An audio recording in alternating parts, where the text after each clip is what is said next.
केंद्र सरकार खुद को गरीबों और अन्नदाताओं का हितैषी बताती है। हर मौके पर अन्नदाताओं के मुद्दे को भुनाने से नहीं चूकती। लेकिन पिछले महीने 5 जून को सरकार ने जो कृषि उत्पाद व्यापार और वाणिज्य अध्यादेश 2020 जारी किया, उसे लेकर अब मुखालफत की आवाज उठने लगी है। इसी सिलसिले में अब छत्तीसगढ़ के मुख्यमंत्री भूपेश बघेल ने प्रधानमंत्री नरेंद्र मोदी को पत्र लिखा है। तो पत्र में क्या कुछ कहा सीएम बघेल ने, इस रिपोर्ट के जरिए देखिए।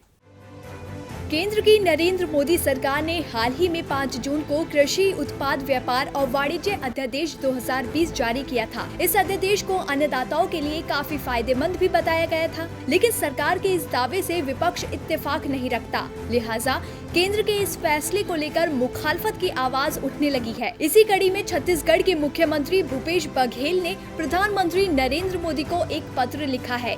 इस पत्र में उन्होंने पीएम मोदी से भारत सरकार के द्वारा जारी कृषि उत्पाद व्यापार और वाणिज्य अध्यादेश 2020 को वापस लेने का आग्रह किया है। मुख्यमंत्री ने पत्र में लिखा है कि भारत सरकार द्वारा 5 जून को जारी किया गया ये अध्यादेश कृषकों के हित में नहीं है, रोजगार के अवसरों को कम करने वाला और संघीय ढांचे की मान्य परंपराओं के विपरीत है।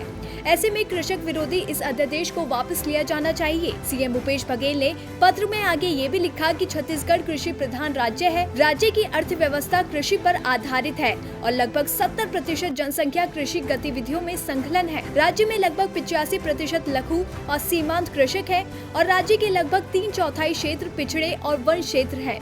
इसलिए इस अध्यादेश का यहाँ काफी असर पड़ेगा। इसके अलावा सीएम भूपेश बघेल ने प्रधानमंत्री नरेंद्र मोदी को पत्र लिखकर बस्तर में स्टील उद्योग को एनएमडीसी के माध्यम से 30% रियायत पर लौह अयस्क उपलब्ध कराने का आग्रह भी किया है।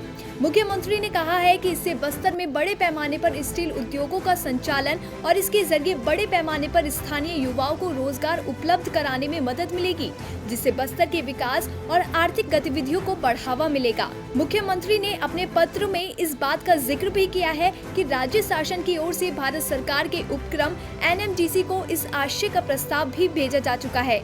ऐसे में अब बघेल की मांग पर प्रधानमंत्री की तरफ से क्या कदम उठाए जाते हैं, ये देखना होगा। जीबी लाइव की रिपोर्ट।